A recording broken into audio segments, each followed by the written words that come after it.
सबसे पहले तो आप सभी लोगों को मेरी तरफ से होली की हार्दिक शुभकामनाएं। होली के इस पावन अवसर पर मैंने सोचा कि क्यों ना कुछ बातें इसी होली पर की जाए, तो इसीलिए आज मैं होली पर आधारित इस वीडियो को आपके सामने लेकर आया हूँ। वैसे हर कोई होली को मनोरंजन करने वाले एक त्यौहार के हिसाब से मनाते हैं, परंतु ऐसे बहुत ही कम लोग हैं जो होली मनाने के पीछे की असली वजह को जानते हैं।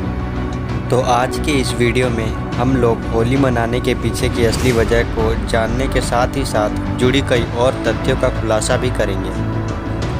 मैंने इस वीडियो में कई पारंपरिक बातों का भी उल्लेख किया है, जिसे देखकर आपको ही फ़ायदा होने वाला है। तो चलिए आज के इस वीडियो को शुरू करते हैं और होली के विषय पर गहन की जानकारी हासिल करते हैं।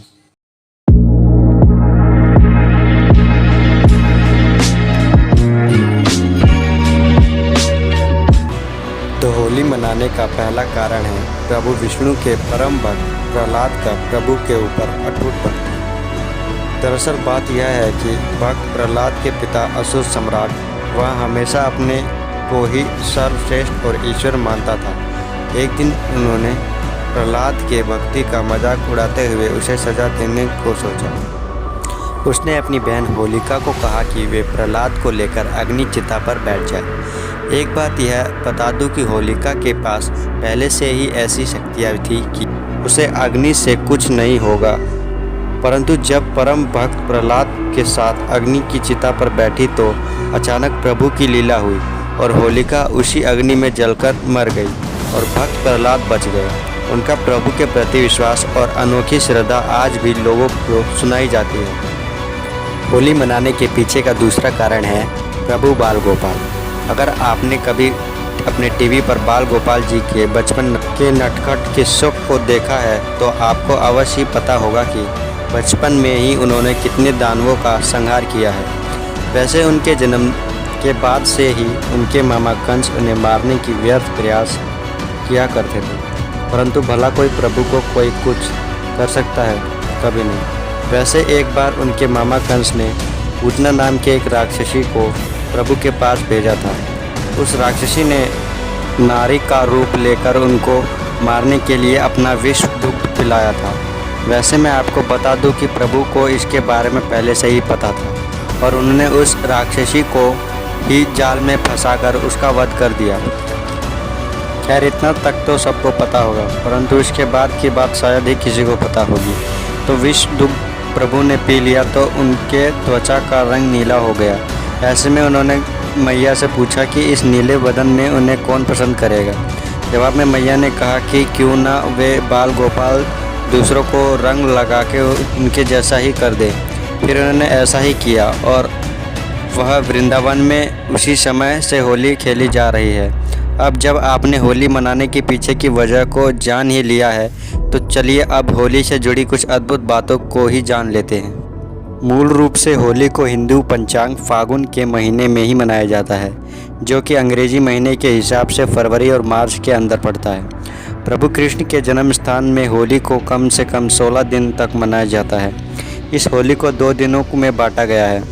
जी हाँ दोस्तों, दिवाली की तरह होली को पहले दिन को छोटी होली और दूसरे दिन को बड़ी होली के हिसाब से मनाया जाता है। वैसे छोटी होली में गुलाल यानी सूखे रंग से खेला जाता है और इसके दूसरे दिन गीली रंगों से खेला जाता है। मूल रूप से देखा जाए तो होली एक हिंदू पर्व है जिसे भारत में काफ़ी बड़े पैमाने पर मनाया जाता है। परंतु दोस्तों, क्या आपको पता है भारत के अलावा भी मॉरिशस, फिजी आदि देशों के अंदर मनाया जाता है। होली में घरों के अंदर कई प्रकार के पकवान तो बनते ही हैं, परंतु उन सब के अंदर सबसे प्रसिद्ध है गुजिया और पूरन पोली। जी हाँ दोस्तों, इनके बिना होली का कोई मज़ा नहीं है।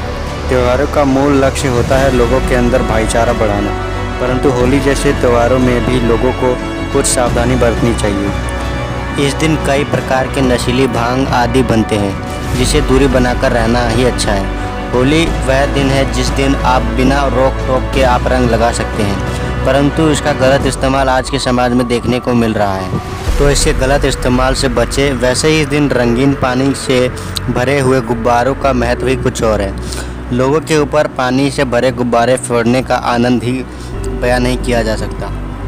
होली एक ऐसा पर्व है जिसे कि भारत सरकार ने राष्ट्रीय पर्व के हिसाब से घोषित किया है। वैसे दिलचस्प बात यह है कि इस दिन को छुट्टी के तौर पर ऐलान किया गया है। इससे ही पता लगा सकते हैं कि इसका महत्व भारतीय संस्कृति में कितना है। भारत के बाद नेपाल में होली को बड़े ज़ोरों शोरों से मनाया जाता है। हिंदू धर्म में होली का महत्व बहुत ही ज़्यादा है। यह हिंदुओं की पारंपरिक रिवाजों का मूल आधार है, परंतु यह भारत के उत्कृष्ट संस्कृति की मनोरम चित्र भी है।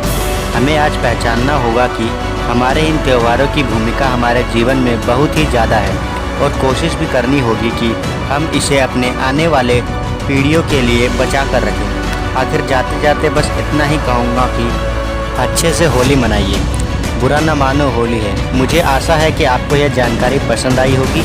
अगर पसंद आती है तो इस वीडियो को लाइक, शेयर और सब्सक्राइब जरूर करें और हम ऐसे ही जानकारी उपलब्ध कराते रहेंगे।